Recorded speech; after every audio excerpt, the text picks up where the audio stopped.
সমগ্র ফেরেশতারা জবাব দিল, ইন্নী জাইলুন ফিল আরদি খলিফা ক্বালু আতাজআলু ফিহা মান ইউফসিদু ফিহা ওয়া ইয়াসফিকু الدماء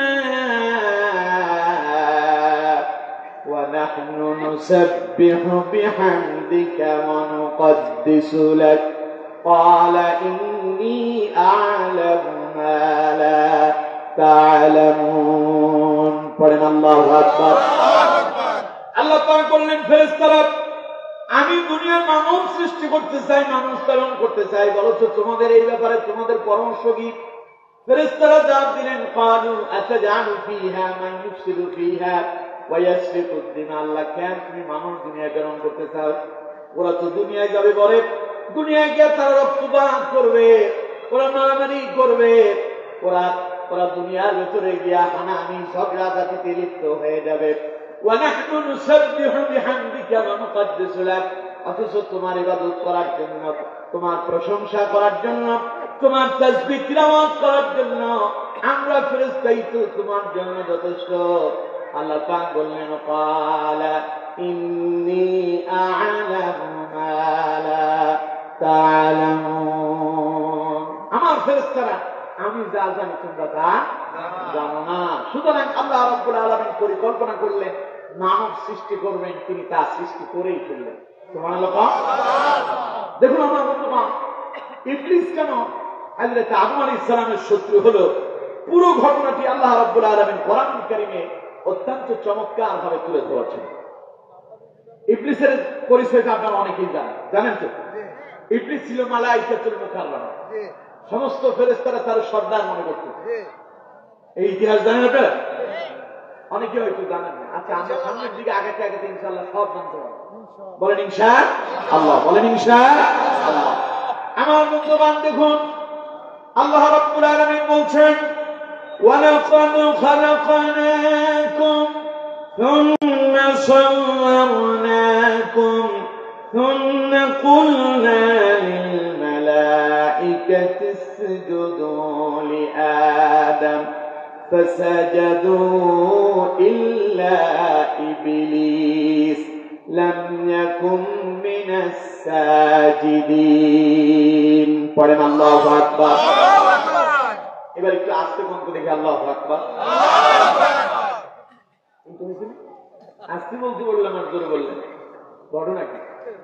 তার মানে এই যদি আস্তে হয়, জোর তো আপনাদের আরো আছে। কথা কয় নাকি? জোর আরো আছে না নাই? সবাই বলেন জোর আছে না নাই? আসতে বলেন জোর আছে না নাই? উল্টোটাতে ভালো।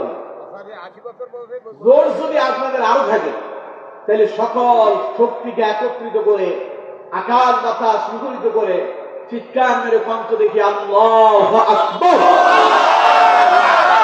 এইভাবে আওয়াজ ধরে রাখতে হবে। পারবো তো ইনশাআল্লাহ? আল্লাহ তাআলা কবুল করুন। আমার বন্ধুগণ দেখুন, আল্লাহ তাআলা ফেরেশতাদেরকে প্রশ্ন করলেন, আমার ফেরেশতারা আমি মানব সৃষ্টি করতে চাই, তোমরা কি বলো? ফেরেশতারা বললেন, আল্লাহ দরকার নাই, তোমার গোলামের জন্য তো আমরাই যথেষ্ট। কিন্তু আমার বন্ধুগণ, আল্লাহ রাব্বুল আলামিন বললেন না, আমি যেহেতু মানব সৃষ্টি করব সিদ্ধান্ত নিয়েছি, তা আমি করেই ছাড়ব। আল্লাহ পাক বললেন, ওয়ালাকাদ খালাকনাকুম, আমি আদমকে সৃষ্টি করলাম, আমি মানুষ সৃষ্টি করলাম, শুধু সৃষ্টি করি নাই,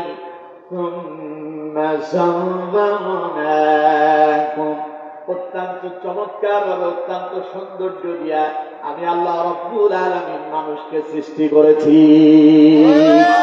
পৃথিবীতে আল্লাহর যত সৃষ্টি আছে, সকল সৃষ্টির ভেতরে শ্রেষ্ঠ শ্রেষ্ঠ সৌন্দর্য দিয়ে আল্লাহ তাদেরকে তৈরি করছেন, তার নাম হলো মানুষ। সন্দেহ আছে আপনাদের? সবাই বলেন সন্দেহ আছে? দেখুন আপনার চেহারার দিকে তাকান, আল্লাহ কত সুন্দর করে আপনারা বানালেন। আমার বন্ধুগণ, মানুষ সব কিন্তু একই জাতি। চেহারার দিকে তাকায় দেখেন, আপনার মতো আরেকজন খুঁজে পাবেন না।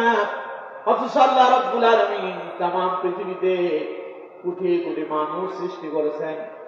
এই কোটি কোটি মানুষের ভেতরে একই রকম দুইজন মানুষ খুঁজে পাবেন না, একই আকৃতির দুইজন খুঁজে পাবেন না। আল্লাহ রাব্বুল আলামিন এত সুন্দর করে চমৎকার ভাবে তৈরি করেছেন। কোরআনুল কারীমে আল্লাহ পাক বলছেন, লাকাদ খালাকানাল ইনসানা ফি আহসানি তাকওয়িম। আল্লাহু আকবার। আল্লাহ রাব্বুল আলামিন বলছেন, ও দুনিয়ার মানুষেরা শোনো, আমি আমার সৃষ্টির ব্যাপারে শ্রেষ্ঠ সৌন্দর্য দিয়া মানুষদেরকে তৈরি করেছি।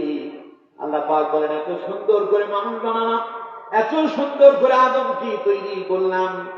এরপরে যখন আদমকে আমি আল্লাহ পাক তৈরি করে ফেলেছি, এবার আমি আমার ফেরেশতাদেরকে ডেকে বললাম, ثم قلنا للملائكة اسجدوا لآدم। হে আমার ফেরেশতারা, তোমরা সবাই আমার আদমকে সিজদা করো। সুবহানাল্লাহ, বাড়িতে বলে। দেখুন, মানুষকে আল্লাহ তাআলা এত শ্রেষ্ঠত্ব দিয়েছেন, ফেরেশতাদেরকে বললে আদমকে সিজদা করে।